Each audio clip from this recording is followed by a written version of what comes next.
सहस्त्रो संख्य विविध सदगंध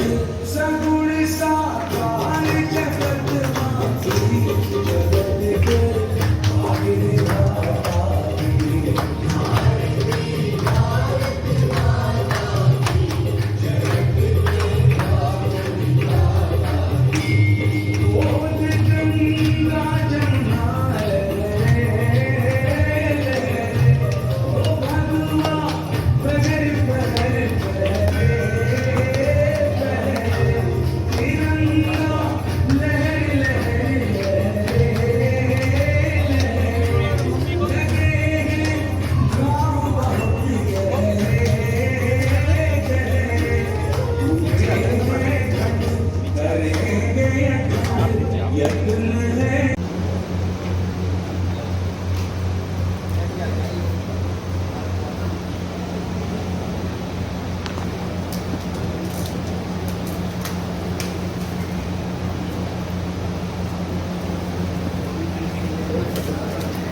पुस्तक का टाइटल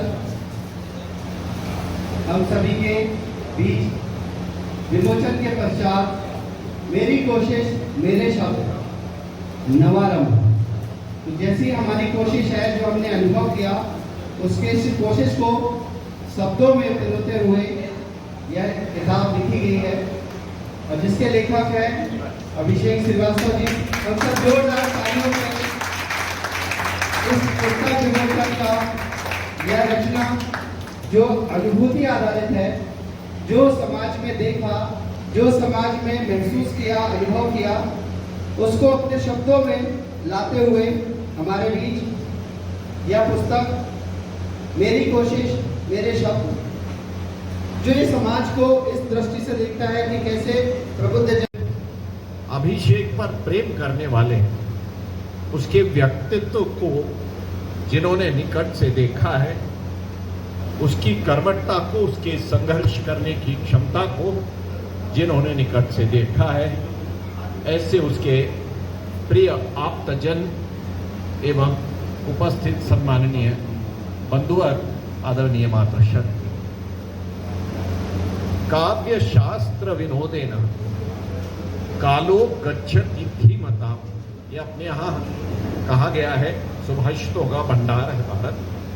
काव्य शास्त्र विनोदेन कालो गच्छति धीमताम और व्यसनेन तु मूर्खाणाम निद्रया कलहेन। खाली समय मिला और बैठ करके तुरंत खींचना शुरू कर दिया। जब शाम का समय खाली मिल गया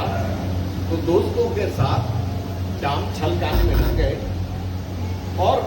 या तो व्यसन में अपना समय खराब कर देते हैं अथवा निद्रा में, निद्रया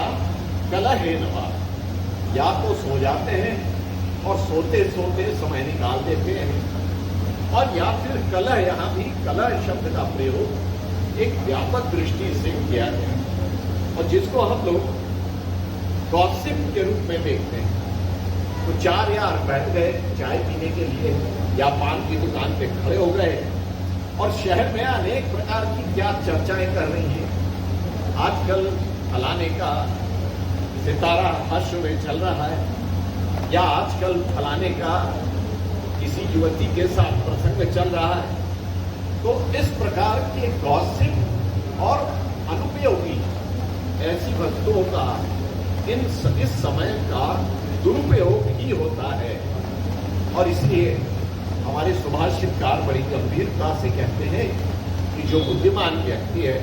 वो साहित्य, कला, संस्कार इन क्षेत्रों में अपना समय लगाता है। और मुझे बड़ा आनंद है और बड़ा संतोष महसूस हो रहा है क्योंकि मैंने अभिषेक को पिछले 10 वर्षों से लगातार संघर्ष करते हुए देखा है, उसके परिवार को भी बहुत निकट से देखा है और जिस प्रस्तुत पुस्तक की हम बात कर रहे हैं उस पुस्तक में ही उनके परिवार से संबंधित एक पूरा चैप्टर है और इसलिए इस पुस्तक मेरी कोशिश मेरे शब्द और उसके बाद उन्होंने लिखा है नवारंभ, यानी एक नवीन अपने जीवन का ऐसा पड़ाव उन्होंने प्रारंभ किया है, इस पर से लगता है कि उससे आगे भविष्य में और भी पुस्तकें, और भी साहित्य, और भी सकारात्मक वाङ्मय अपेक्षित होगा। मेरा बड़ा दुर्भाग्य है कि मैं लिखने में बड़ा कमजोर हूँ, और वास्तव में हमारे बीच में पूज्य महामंडलेश्वर जी बैठे हुए हैं जो लिखने में बड़े मजबूत हैं। तो लिखना, बोलना किसी भी विषय को लेकर, और अभी देखिए 1-2 मिनट में वो पुस्तक को छान लेंगे और उसके बाद धारा प्रवाह उसके ऊपर आधा घंटा ऐसा बौद्धिक देंगे कि हम सब यहाँ की भाषा में, पारंपरिक भाषा में कहते हैं कि हम सब सौट हो जाएंगे। इस प्रकार के विद्वत्ता वाले ऐसे हमारे मार्गदर्शक मंच पर विराजमान हैं, और फिर भी मुझे आमंत्रित किया गया है, इसलिए 2 शब्द कहना मेरा अपना कर्तव्य है। इस पुस्तक में मैंने देखा 28 इसके अंदर चैप्टर्स हैं, 28 स्फुट लेख हैं। ऐसा प्रतीत होता है कि लेखक ने इन लेखों को अलग अलग समय लिखा हुआ है। कई बार हम देखते हैं कि जब बहुत से विषय दिमाग के अंदर कोलाहल करते हुए और उनकी भीड़ हो जाती है विषयों, तब फिर लेखक शांत भाव से, शांत चित्त होकर के लेखनी लेकर के बैठता है, और जो विचार मन में आते हैं उन विचारों को सूत्रबद्ध तरीके से एक कागज पर उकेर देता है, और ये विचार फिर एक स्थायी भाव ले लेते हैं, ये लेख के रूप में प्रकट हो जाते हैं। और ऐसे ये 28 मोतियों की माला हमारे अत्यंत प्रिय अभिषेक जी ने यहाँ पर पिरोई है, और विस्तार में मैं नहीं जाऊंगा क्योंकि हम सब इस पुस्तक को पढ़ेंगे ही, बल्कि मेरा आग्रह है कि यहाँ पर उपस्थित प्रत्येक व्यक्ति इसको न केवल पढ़े बल्कि अन्य लोगों को भी प्रेरित करें कि इस पुस्तक का अवलोकन जरूर करें, क्योंकि इसमें केवल सिद्धांत की बात नहीं, इसमें सिद्धांत के अलावा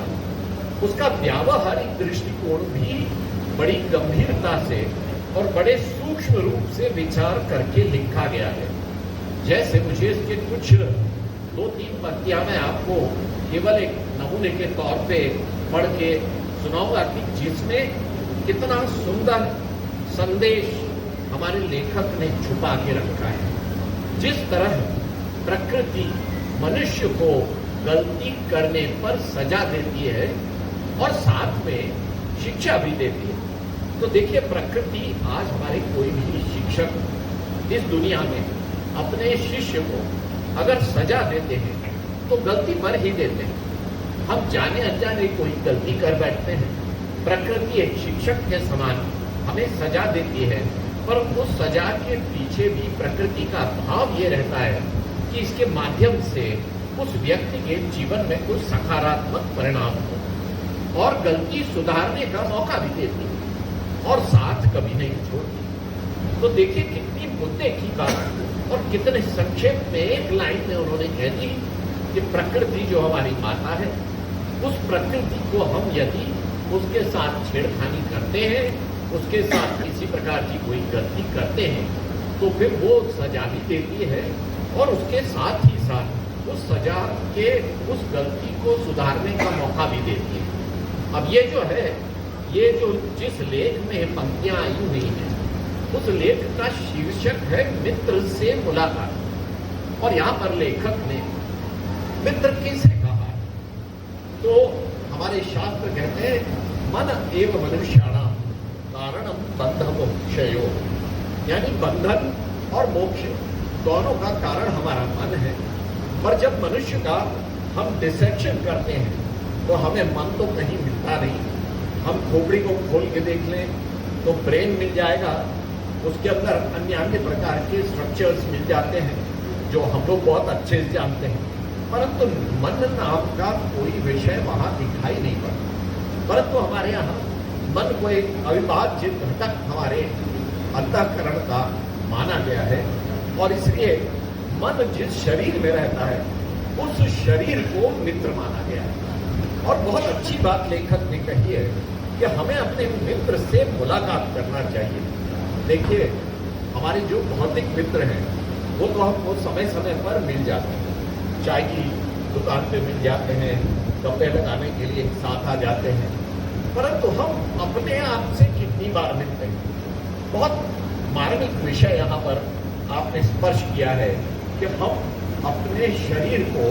अपना सबसे अच्छा मित्र मानकर और जिस प्रकार व्यक्ति अपने जीवन में अपने मित्रता को संजो कर रखता है, उसी प्रकार हमको अपने शरीर को संजो कर रखना चाहिए। और इसी लेख में आगे लिखता है कि हमें इस शिक्षा को, इस मौन संदेश को समझना चाहिए और अपने जीवन में लागू करना चाहिए। बहुत बढ़िया बात इस एक लेख में हमारे अभिषेक जी ने कही। उसी प्रकार एक लालन पालन नामक दूसरा जो लेख, मैं पूरे लेखों में नहीं जाऊंगा क्योंकि जिस प्रकार चावल पका है कि नहीं पका, यहाँ आ जाओ ना, सामने आओ और यार आप गीता जी, तो उसमें जाने अनजाने कितनी बड़ी समस्या खड़ी कर देते हैं वो व्यक्ति। इसका बड़ा मार्मिक और सूक्ष्म विश्लेषण इस लेख में किया है। एक एक पंक्ति इस लेख की महत्वपूर्ण मुझे लगी और जो इस बात पर उन्होंने प्रतिपादन किया है वो ये है कि जैसे अनेक परिवार होते हैं जिसमें केवल 2 लड़कियां हैं। अब 2 लड़कियां हैं तो उनका लालन पालन 2 लड़कियों की तरह ही किया जाए। और भगवान ने जो लड़कियों को बनाया है, स्त्री को जो भगवान ने बनाया है, वो अनेक भूमिकाओं का निर्वाह करने के लिए बनाया है। वो स्त्री एक बेटी होती है, एक बहन होती है, एक बहू होती है, एक माँ होती है, एक सास होती है। कितनी भूमिकाओं का उसको निर्वाह करना पड़ता है। पर जब उस व्यक्ति के अंदर जाने अनजाने इस प्रकार के गुण इनकलकेट कर दिए जाते हैं, आरोपित कर दिए जाते हैं, कि जिसके बाद उसको लगने लगता है कि मैं तो इनका बेटा हूं और इसलिए घर में कमाई करना, घर के अंदर की व्यवस्थाओं को जमाना, शारीरिक श्रम का अगर काम है तो वो करना और उसके अलावा जीवन यापन के लिए नौकरी करना, अपने करियर को प्राधान्य देना, ये सब बातें बुरी नहीं, परंतु अपने यहाँ कहा है अति सर्वत्र वर्जये। हर बात की जब अति हो जाती है तो उसको छोड़ देना चाहिए, अति करना ही नहीं चाहिए। और जब ये हमारी बेटियां ऐसे विषयों को बड़ी गंभीरता से लेती हैं, अपने हृदय के साथ उसको लगा लेती हैं, लड़कों के साथ प्रतिस्पर्धा में, यानी सामान्य जीवन की बात कर रहा हूँ, एकेडमिक्स की तो मैं बात ही नहीं कर रहा हूँ। भगवान ने हमारी बहनों को, हमारी बेटियों को ऐसी प्रगत बुद्धि दी है, उनको ऐसा मेधावी बताया है। हम लोग जब मेडिकल कॉलेज में पढ़ते थे तो हफ्ता हूँ कि उनके अंदर किस प्रकार की कर्तव्य निष्ठा का भाव है। कितना भी कठिन से कठिन कार्य उन्हें बता दिया जाए, वो लगातार उसमें लग करके जब तक कि वो कार्य पूरा नहीं हो जाता तब तक के विश्राम नहीं लेते। राम काज कीजिए बिना वो इन्हें कहाँ विश्राम। ये भाव मन में लेकर चलने वाले आदरणीय अभिषेक जी को बहुत बहुत धन्यवाद और बधाई।